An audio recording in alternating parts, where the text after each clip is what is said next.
Maria Ausiliatrice, modello di santità.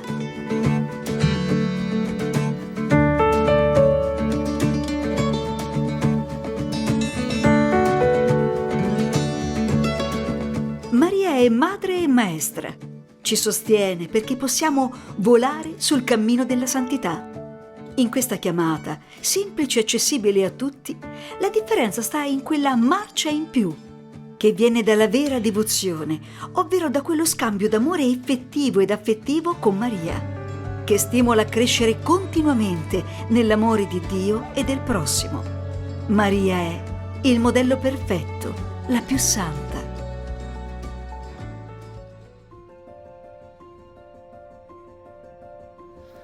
Carissimi membri della nostra famiglia salesiana e carissimi giovani, in questa novena a Maria Ausiliatrice vorrei regalarvi un segreto di santità, anzi il segreto di Maria.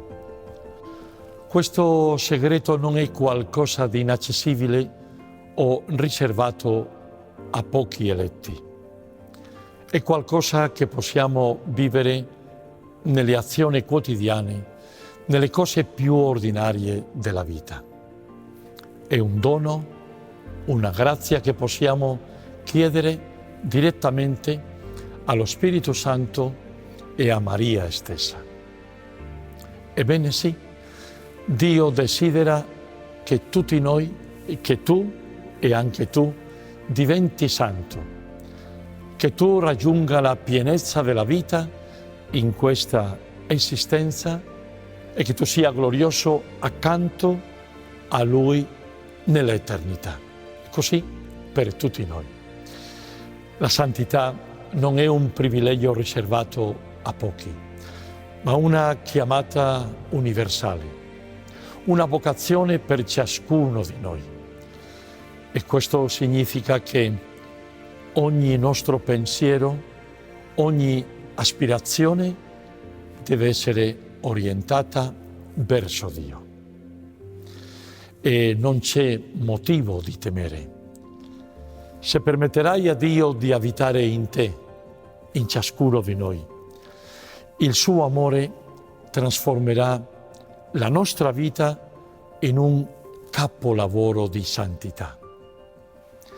Il cammino verso la santità è segnato dal Vangelo e di Gesù, che ci chiede umiltà di cuore, preghiera costante, rinuncia a noi stessi, fiducia nella provvidenza divina e obbedienza alla volontà di Dio.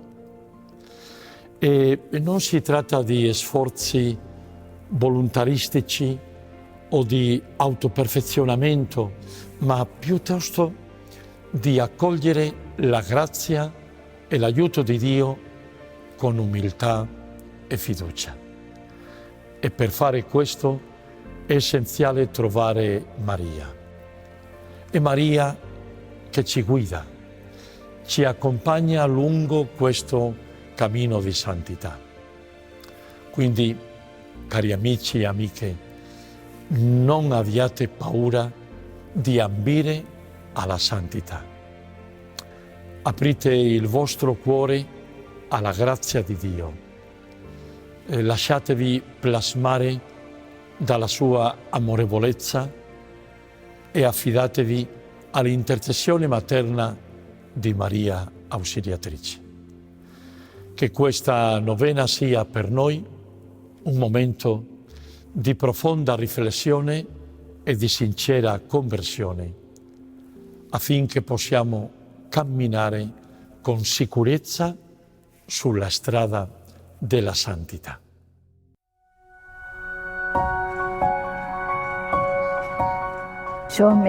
Mi chiamo Teresita Ferretti. Sono nata il 9 agosto 1939, cioè 84 anni fa. E sono nata qui, a La Plata. Siamo nella bella cappella del nostro collegio Maria Auxiliadora de La Plata.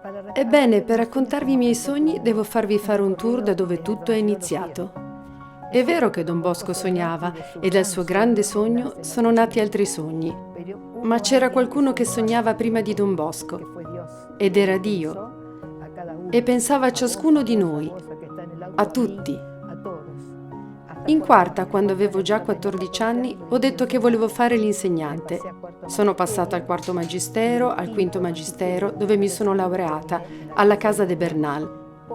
Perché qui, è questa la chiave per me, ho incontrato Suor Beatriz Rodriguez, una suora che ci amava molto, che si prendeva cura di noi, che ci dava consigli, consigli all'avanguardia, perché questi consigli sono validi ancora oggi. E poi un giorno ho detto, voglio essere come te. Il mio sogno è essere come te. Mi ha detto, vuoi essere una sorellina? Te lo dico, voglio essere come te.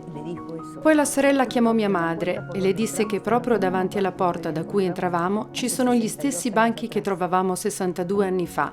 E mia madre, quando la sorella le disse che volevo diventare religiosa e figlia di Maria Ausiliatrice, mia madre rispose questo, e lo dico in memoria di lei. Mi ha detto, non voglio che tu mi rimproveri quando sarai grande di non essere stata felice a causa mia, ma tornerai tra un mese, perché non ti sottometterai agli altri che ti comandano.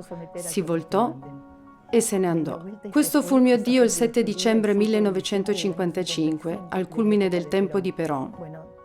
Ebbene, i miei sogni si stavano realizzando, ma sempre come suora, come figlia di Maria Ausiliatrice, mi restava un altro sogno.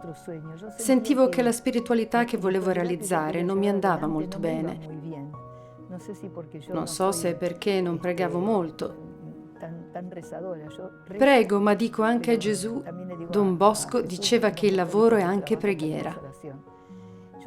Ho sempre lavorato duro, con grande entusiasmo, con tanto amore, ma sapevo di avere qualche problema con la spiritualità. Penso di aver realizzato il mio sogno, che Dio mi ha messo in contatto con un grande amico che vive ancora.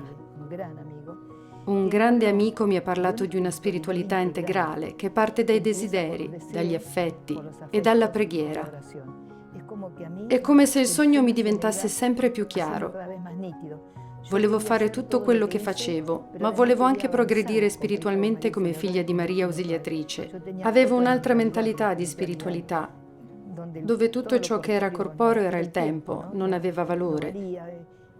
Considero che coloro che separano il corpo dallo spirito sono come morti, come mutilati, come malati. Ed è stata proprio questa spiritualità che mi ha fatto scoprire che ho dato a lui, Dio, il meglio, quello di cui avrei potuto godere di più al mondo, e voglio continuare a darglielo fino alla fine. Se non fosse per lui, niente di quello che faccio avrebbe senso, nemmeno l'aver lasciato sola mia madre, non aver studiato come ho fatto io, non aver fatto tutti i viaggi, gli esercizi spirituali, le lezioni. Tutto l'amore che mi ha dato non avrebbe senso se non fosse per lui. Sarebbe estenuante, diciamo, se finisse, perché gli amori umani mi sembrano durare sempre meno. Voglio dire, non so se sarei stata in grado di fare tutto questo se non avessi dato il primo bacio di fedeltà a Dio. 62 anni fa ho fatto i miei primi voti. Prima di allora ho dovuto fare un lungo periodo di allenamento. Per me è stata dura, ma lo risceglierei comunque, perché sono felice di aver donato tutta la mia vita a Dio, ai giovani. Mi unisco alla chiamata di Dio, mi unisco ai giovani e soprattutto agli adulti. Lo sceglierei nuovamente senza dubbio. I ragazzi sono molto ricettivi, più di quanto pensino. Non sembrano, ma lo sono. Li conquisti semplicemente interessandoti a loro. Se li ami, se mostri interesse per loro, si aprono a te come un fiore, ti aprono il loro cuore, ti dicono tutto quello che pensano, quello che sentono, e poi ti ringraziano. In realtà sono grata perché imparo molte cose da loro. Anche il gergo che usano a volte non so cosa significhi questo o quello e chiedo loro cos'è? E poi li capisco e questo li sorprende e quando sono sorpresi gli fa venire voglia di raccontarlo e per me è una bella strategia. Oggi il mio sogno è quello di rimanere fedele fino alla fine a quel Gesù a cui ho donato tutta la mia vita.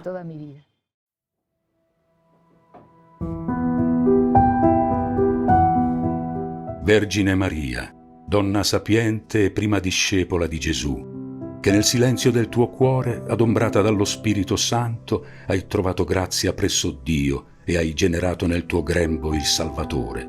Donaci di comprendere che il cammino della santità è una chiamata universale a cui ognuno è invitato a rispondere. Apri il nostro cuore alla grazia di Dio, affinché i nostri pensieri, le nostre motivazioni e le nostre azioni quotidiane siano tutti orientati a Dio. Amen.